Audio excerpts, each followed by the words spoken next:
صدق اللہ العلی العظیم وصدق رسولہ النبی الکریم ونحن علی ذلک لمن الشاہدین والحمد للہ رب العالمین۔ کچھ عرصہ معروض سے پیشتر ہم اور آپ مل کر نبی کریم رؤوف الرحیم صلی اللہ علیہ وآلہ وسلم کی بارگاہ بے کس پناہ میں محبت و عقیدت سے درود و سلام کا نذرانہ پیش کریں۔ پڑھیے صلی اللہ علی سیدنا محمد صلی اللہ علیہ وآلہ وسلم۔ اعلیٰ حضرت عظیم البرکت علیہ الرحمہ فرماتے ہیں، فکر معاش بد بلا ہولے معاد جاں گزار۔ فکر معاش بد بلا ہولے معاد جاں گزار، لاکھوں بلا میں پھنسنے کو روح بدن میں آئی کیوں؟ لاکھوں بلا میں پھنسنے کو روح بدن میں آئی کیوں؟ اور اعلیٰ حضرت کے بھائی استاد سمن مولانا حسن علیہ الرحمہ فرماتے ہیں، پاؤں مجروح ہیں منزل ہے کڑی بوجھ بہت۔ پاؤں مجروح ہیں منزل ہے کڑی بوجھ بہت، آہ گر ایسے میں پایا نہ سہارا تیرا۔ آہ گر ایسے میں پایا نہ سہارا تیرا۔ اللہ رب العزت کلام بلاغت میں ارشاد فرما رہا ہے، سورہ معارج آیت نمبر 4 پارہ نمبر 29، کان مقدارہ 50 الف سنہ، وہ دن 50,000 سال کے برابر ہوگا۔ قیامت کا ایک دن 50,000 سال کے برابر ہوگا۔ اتنا طویل اتنا لمبا دن کیوں بنایا جائے گا؟ کس لیے بنایا جائے گا؟ تو یاد رہے مسلمانوں، حضرت آدم علیہ السلام سے لے کر اور قیامت آنے کے پہلے جو آخری بندہ پیدا ہوگا، اولین و آخرین سب کو اکٹھا کیا جائے گا۔ ایک تکبیر، نعرہ رسالت، حضور پیر طریقت سید مستحسن میاں صاحب قبلہ، حضور سید مستحسن میاں صاحب قبلہ، نعرہ تکبیر، نعرہ رسالت، اصلاح معاشرہ کانفرنس، حضرت علامہ سید مستحسن میاں صاحب قبلہ، نعرہ تکبیر، نعرہ رسالت۔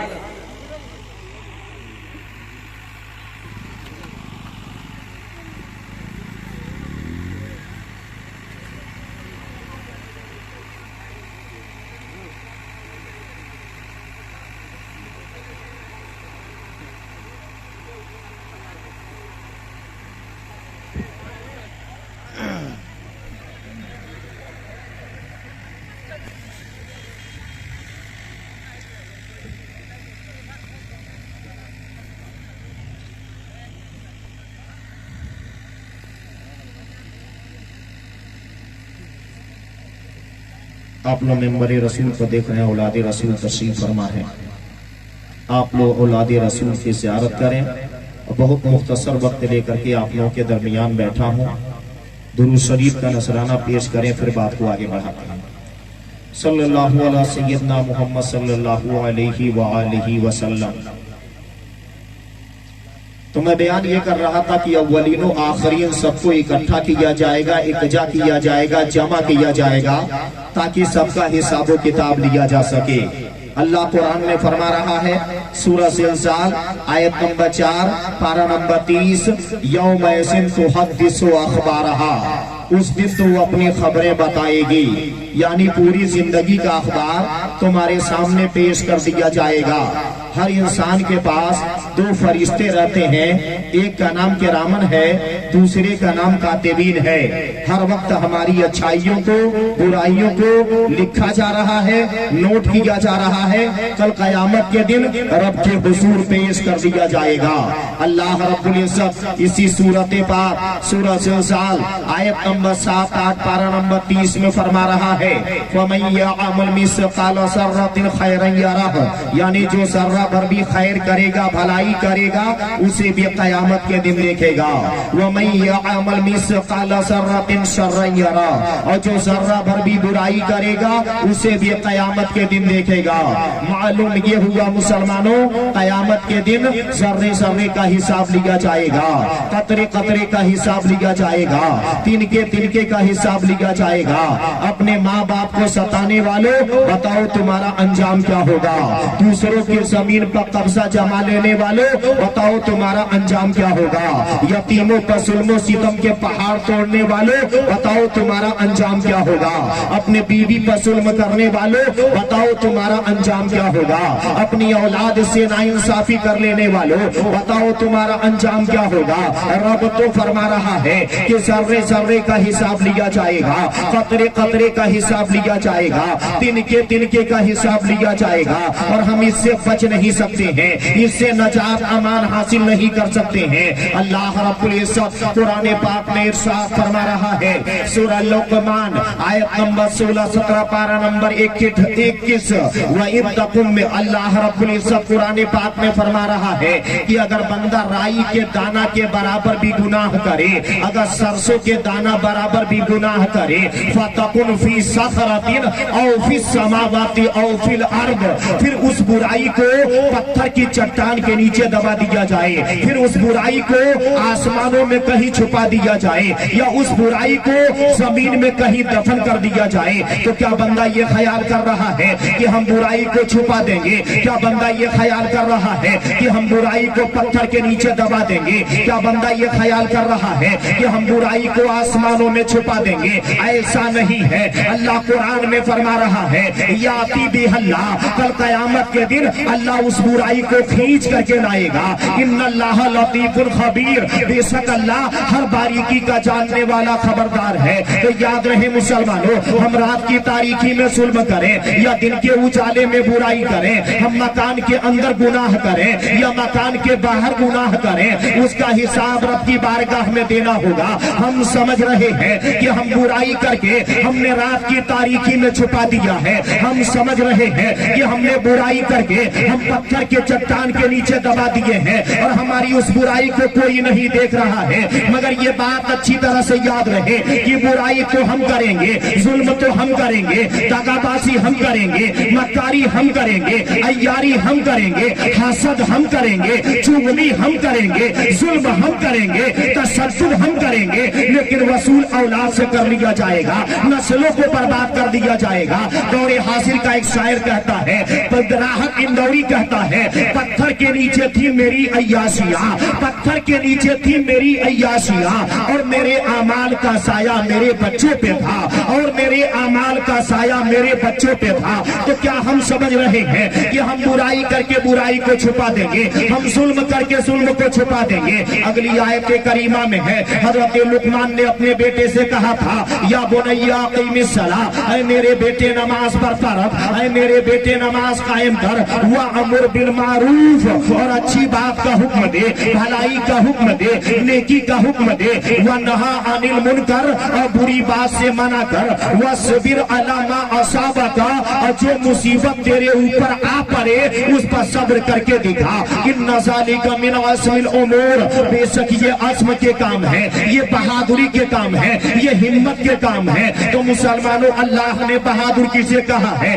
تو قرآن پاک میں فرما رہا ہے کہ جو بندہ نماز پڑھنے کا پابند ہو، نماز پر پابندی رکھتا ہو، نماز قائم کرتا ہو، اور دوسرے نمبر پر بھلائی کا حکم دیتا ہو، دوسرے نمبر پر اچھائی کا حکم دیتا ہو، دوسرے نمبر پر نیکی کا حکم دیتا ہو، اور پھر تیسرے نمبر پر فرمایا کہ برائی سے منع کرتا ہو، برائی سے لوگوں کو روکتا ہو، پھر چوتھے نمبر پر فرمایا وَاصْبِرْ عَلَىٰ مَا أَصَابَكَ، جو مصیبت اس کے اوپر آ پڑے اس پر صبر کر کے دکھاتا ہو۔ یعنی جو بندہ چار کام کرے، پہلے نمبر پر نماز کی پابندی، اور دوسرے نمبر پر بھلائی کا حکم دینا، اور تیسرے نمبر پر برائی سے منع کرنا، اور چوتھے نمبر پر جب مصیبت آ پڑے تو اس پر صبر کر کے دکھانا، اللہ فرما رہا ہے جس بندے میں یہ چار باتیں پائی جائیں، ان ذالک من عزم الامور، بے شک وہ بندہ بہادر ہے، وہی بندہ ہمت والا ہے، وہی بندہ استقلال والا ہے۔ پتہ یہ چلا مسلمانوں، آج ہم اور آپ کسے بہادر کہتے ہیں؟